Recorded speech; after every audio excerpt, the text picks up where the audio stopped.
वो तो कह रहा है बी का वेतन सी के वेतन से 25% अधिक है। बी की जो सैलरी है वो सी से 25% अधिक, 25% 1/4 किससे? सी से। यानी सी की सैलरी 4 है तो बी की सैलरी सी से 25%, यानी 4 का 25% मतलब एक अधिक है। यानी अगर सी की सैलरी 4 है तो बी की आएगी। तो कह रहा है कि बताओ सी का वेतन ए से कितना अधिक है। तो सी का वेतन ए से कितना ज्यादा है? 2। तो 2 ज्यादा है किसे? ए से। कहता जी कितना परसेंट बना? तो आंसर आएगा 100%। आया ना? कितना परसेंट? 100%। फिर से समझाता हूँ। देखो जी, सवाल में कह रहा है ए की सैलरी बी से 40%, सी की जो सैलरी वो ए से कितना अधिक है। तो करिए भाई।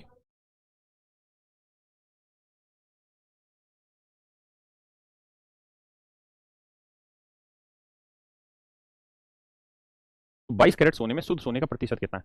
तो भाई 24 कैरेट होता तो शुद्ध होता, तो 22 में 22 कैरेट ही शुद्ध हुआ। अगर 22 कैरेट का है तो मतलब 24 में 22 ही शुद्ध हुआ ना, बाकी दो तो विशुद्ध हुआ। तो 2 11 22 और 2 12 24। अब देखो 11/12 की फ्रैक्शन बनानी है। तो 11/12 को मेरे बेटा आप क्या करो, 1 - 1/12 लिख लो। एक का मतलब 100% और 1/12 का मतलब 8 से ही 1/3।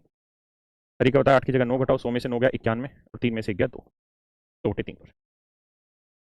91 से ही 2/3%, बी ऑप्शन है ना। मेरे बच्चों ये सारे के सारे सिर्फ और सिर्फ आपकी प्रैक्टिस करो जी। अब आइए जी, कहता है जी शाम की जो बचत है वो 1540 रुपए।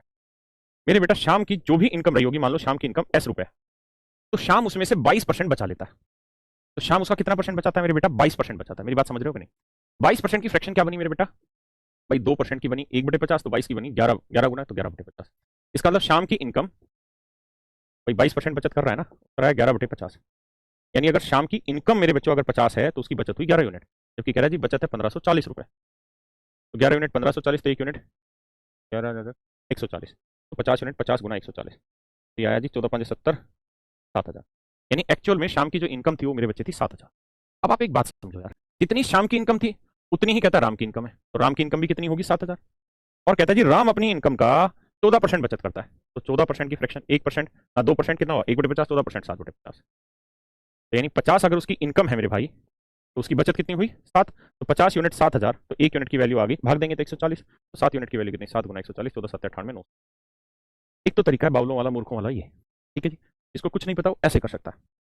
फिर थोड़ा सा और तरीके पे जाते हैं, बातों को समझते हैं।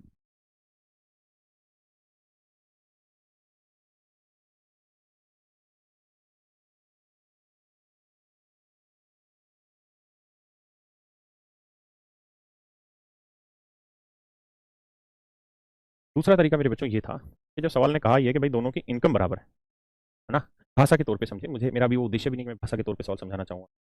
मेरा उद्देश्य तो मात्र इतना है कि आप परसेंटेज को डील करना सीख लें।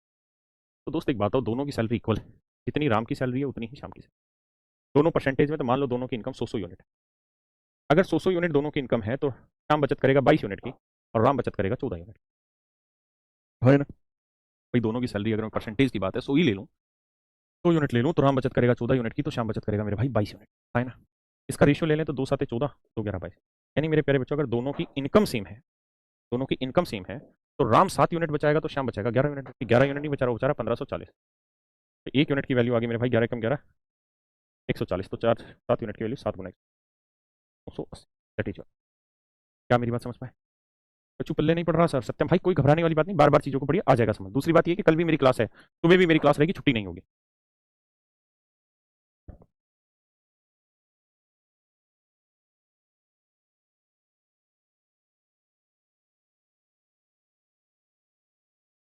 चलिए, कहता है 12